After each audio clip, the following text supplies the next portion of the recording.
Et soyez les bienvenus dans La Vie en Bleu. On cuisine le quotidien. On essaie de renouveler d'ailleurs ces plats du quotidien. On accueille ce matin Margot Le Thor. Bonjour Margot. Bonjour Gilles. Vous faites partie de ce site recettes-sans-fin.fr. Vous êtes diététicienne et blogueuse culinaire et on a un sacré défi. Comment bien manger à l'adolescence durant cette période où le corps se métamorphose, Quelle alimentation garantit aux ados une bonne croissance? Des conseils nutritionnels pour leur bien-être et leur santé. On va essayer de leur donner envie de manger peut-être des légumes. C'est dans ce sens qu'on va leur donner quelques idées. Margot? Eh bien, manger un petit peu plus de légumes, oui, mais pas que non plus. Mais c'est surtout leur donner le goût, de manger, de faire à manger également, et de ne pas se jeter que sur les gâteaux, par exemple. France Bleu Loire-Océan. La vie en bleu, c'est bleu. Gilles Colliot.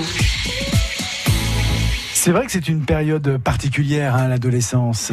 Bien sûr, c'est une période où on va avoir une attirance plutôt pour le sucré et où on va bouder un petit peu les légumes, voilà. À l'adolescence, mais aussi à l'enfance, on va manger plus et plus souvent. Donc parfois, les parents ne savent pas trop comment faire. Mais l'idée, c'est d'équilibrer les repas pour éviter l'apparition de maladies précoces, mais tout en gardant le côté plaisir, ce qui est pour moi fondamental, surtout à cet âge. Ouais, alors Margot, on le disait, vous êtes diététicienne et blogueuse culinaire.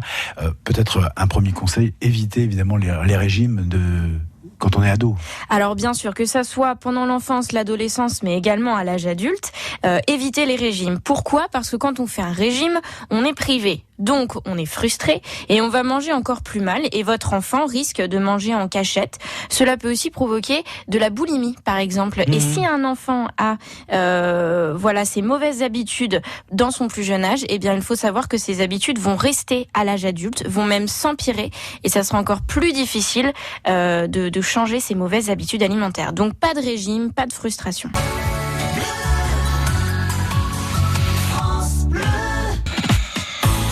Et on cuisine, on est en compagnie de Margot Le Thor.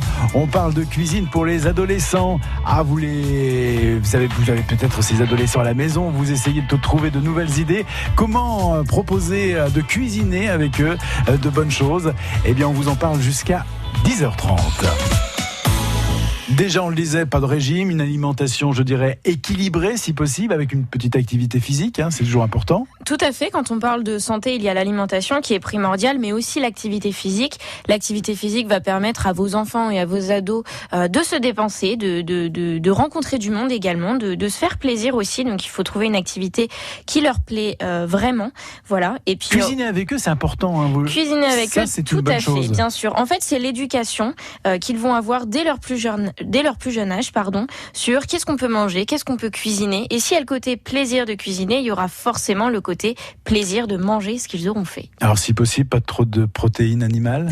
Bien sûr, les protéines animales, en fait, on a tendance à en donner beaucoup trop dès le plus jeune âge. Et en fait, ils n'en ont pas besoin. Donc, pour vous donner un exemple rapide, en ce qui concerne la viande, le poisson et les œufs, c'est 10 grammes par année d'âge par jour.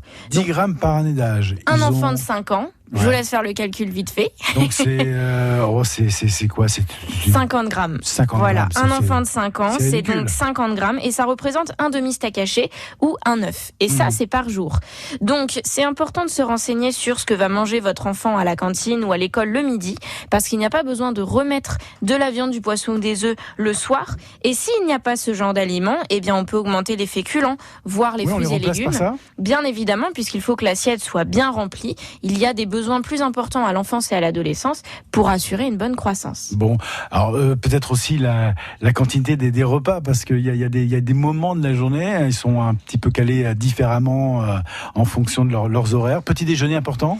Petit déjeuner, c'est très important. Cependant, il ne faut pas forcer un enfant non plus qui n'arrive pas du tout à manger le matin.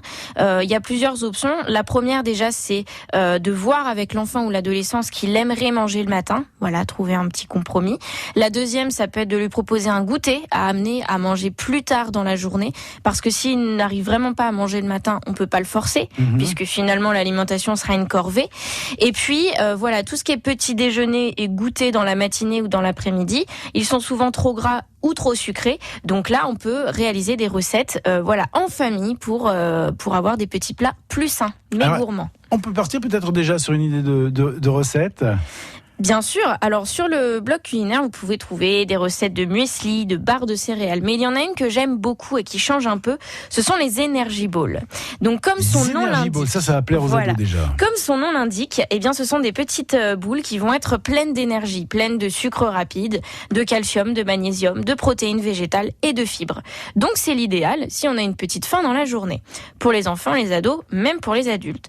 L'idée, c'est tout simple, c'est de mélanger des fruits secs, raisins secs, abricots secs, pruneaux séchés, dattes séchées, avec des fruits oléagineux, donc tout ce qui est noix, noisettes, amandes, pistaches. Vous pouvez très bien faire des mélanges de plein de fruits secs, de plein de fruits oléagineux. Moi, par exemple, j'aime beaucoup faire noix de cajou et figues séchées. Vous allez mixer tout ça dans un petit hachoir ou au robot. Vous allez former des petites billes entre vos mains et c'est prêt. Donc ça se consomme rapidement, ça peut se transporter dans un tupperware et ça permet de refaire le plein d'énergie rapidement. D'accord, ça c'est un premier bon conseil. Est-ce qu'on a par exemple des recettes? Alors on le sait, hein, les ados sont fans de burgers, mais il y a peut-être burger et burger. Bien sûr, en tout ce qui concerne burger, faritas, galettes, croque-monsieur, ce sont des plats qui sont très rassurants et réconfortants pour nos jeunes. Ça fonctionne à chaque fois. Ça fonctionne à chaque fois et justement il faut partir sur ces recettes parce qu'ils vont prendre plaisir à les manger et c'est dans ces conditions qu'on peut intégrer plus facilement des légumes. Voilà, que ça soit dans le burger avec un petit confit d'oignon, avec par exemple une salade à côté, que ça soit dans le plat ou à côté, on introduit plus facilement des légumes quand le plat déjà de base va plaire aux plus jeunes. D'accord, alors dans ce sens, on peut par exemple donner une idée de recette. Une idée de recette, eh bien si on reste sur le burger, déjà ce qui peut être intéressant c'est de faire le pain à burger soi-même. Voilà. On peut faire le pain à burger ou on peut l'acheter tout fait, bien sûr, avec des graines de céréales, par exemple. Le steak haché, si possible, choisir à 5% de matière grasse. On peut faire un petit confit d'oignon et à côté, on peut faire une petite poêlée de carottes, tout simple, avec des poivrons marinés. Comme c'est plus la saison, on part plutôt sur des poivrons en bocaux qui peuvent être servis soit dans le burger, soit à côté. Et si on met des frites, eh bien, on peut les faire soi-même. Ouais, c'est plus léger. Pas forcément plus léger puisque ça dépend de comment on va les faire cuire, mais on peut les faire cuire les pommes de terre au four avec des épices, des herbes aromatiques. C'est plus savoureux et on est sur une cuisine maison. On vous donne des idées d'alimentation pour les adolescents ce matin dans On cuisine ensemble. Comment bien manger à l'adolescence. On est en compagnie de Margot Le Thor. Vous avez aussi des bons conseils, hein. On retrouve toutes ces recettes sur votre blog. Oui, sur mon blog culinaire, je l'ai créé en tant que diététicienne pour proposer des recettes simples et saines pour tous les jours, mais aussi des articles sur la santé pour mieux choisir les produits dans l'idée de mieux manger tout simplement. Mais j'accorde beaucoup d'importance au côté plaisir, que ça soit pour les enfants ou pour les adultes, c'est important de se faire plaisir avec ce qu'on mange. Exactement. Et jusqu'à 10h30, on parle d'alimentation pour les adolescents. On est en compagnie de Margot Le Thor, diététicienne et blogueuse culinaire de recettes-sans-fin.fr. On va revenir un peu sur les règles de base de l'alimentation des ados. Déjà, peut-être choisir des repas vraiment différents chaque jour. On a tendance à aller parfois à la facilité, proposer toujours les mêmes choses. Si on a déjà une alimentation variée, c'est un bon élément. Bien sûr, plus on va varier l'alimentation, plus on a de chances de mieux manger et puis plus on va garder aussi le côté plaisir de manger quelque chose de différent à chaque fois. Et peut-être que ça donnera envie à nos jeunes de cuisiner avec nous ou aussi de nous donner d'autres idées de recettes. Voilà, si c'est des repas qu'ils ont envie de manger, il faut saisir cette occasion et prendre l'idée, cuisiner avec eux et puis pourquoi pas ajouter quelques légumes ou des épices ou des herbes aromatiques pour agrémenter ce plat. Alors parfois il faut avoir le bon réflexe de savoir aussi ce qu'ils ont mangé le midi à la cantine. Bien sûr, alors ce n'est pas toujours facile, mais si vous pouvez vous procurer les menus ou même demander à votre enfant ce qu'il a mangé, eh bien ça vous permet de ne pas refaire la même chose le soir parce que sinon, si c'était lasagne à midi, peut-être que votre enfant n'aura pas envie de remanger la même chose le soir. Peut-être que oui, on ne sait jamais si c'est son plat préféré, mais voilà, la variété c'est très important.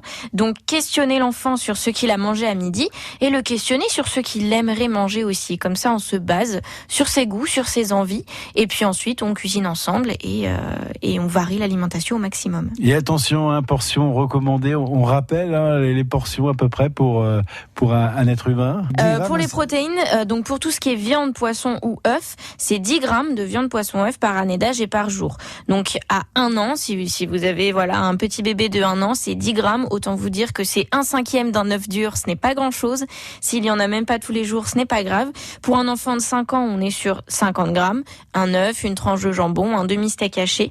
À partir de l'adolescence, on peut augmenter un peu les besoins, mais ils n'ont pas besoin d'en manger autant. Donc, laissez un petit peu plus de place pour les féculents, les légumes, les produits laitiers, pour tous ces autres aliments, et n'insistez pas trop sur la viande, le poisson et les œufs. Voilà, il y a la portion de la main, souvent on prend la paume de la main pour la proportion. C'est un très bon exemple, en effet, si vous prenez votre main et que vous regardez la taille de la paume de la main, eh bien ça représente la taille de la portion journalière de viande, poisson, œuf. Chez un adulte, on voit que ça représente à peu près la taille d'un steak haché. Et puis cuisiner avec ses enfants, c'est toujours important. Cuisiner au maximum, choisir des recettes avec eux, comme ça on garde le côté plaisir. Et puis des années plus tard, ils vous remercieront parce que ils auront appris à cuisiner des choses simples. Il y aura le côté plaisir de cuisiner et de partager ce repas et de manger le repas qu'ils auront fait. Donc c'est très important d'instaurer ces choses-là dès le plus jeune âge. Alors on va peut-être conclure cette émission par une recette de rose de sable. Bien sûr, une recette gourmande que j'apprécie beaucoup, mais qui est quand même plutôt saine par rapport à d'autres desserts. Les roses des sables, on arrive bientôt à la période de Noël, donc un petit peu de chocolat. C'est vraiment très simple. Vous allez utiliser 100 grammes de cornflakes, donc des céréales que vous pouvez acheter en supermarché. Il n'y a que 10% de sucre dans ces céréales, donc c'est tout à fait raisonnable. Que vous allez mélanger avec 100 grammes de chocolat noir fondu. Donc dans l'idéal, privilégiez un chocolat à 70% de cacao.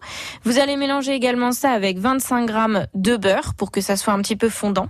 On fait des petits tas à l'aide de cuillères sur une plaque à pâtisserie. On met au frigo et c'est prêt. Donc il n'y a pas de cuisson. Ce sont des aliments un petit peu réconfortants, donc il y a le côté plaisir de cuisiner, mais on est sur un dessert qui n'est pas finalement trop gras ni trop sucré comparé à d'autres desserts qui sont un peu moins sains. Voilà, c'est important évidemment. Toutes ces recettes, on peut les retrouver sur votre blog, Recettes sans fin. Évidemment, toutes ces recettes de goûter, de repas équilibrés, voilà, pour les petits comme pour les grands, il y a plein d'idées de recettes. Il y en aura encore plus pour les périodes de Noël et des articles sur la santé pour mieux manger sainement tous les jours. Merci pour tous ces conseils. On était en compagnie de Margot Le Thor, diététicienne, blogueuse culinaire. Merci Margot. Avec plaisir. Bonne continuation, au revoir. France Bleu Loire-Océan. La vie en bleu, c'est bleu. Gilles Colliot.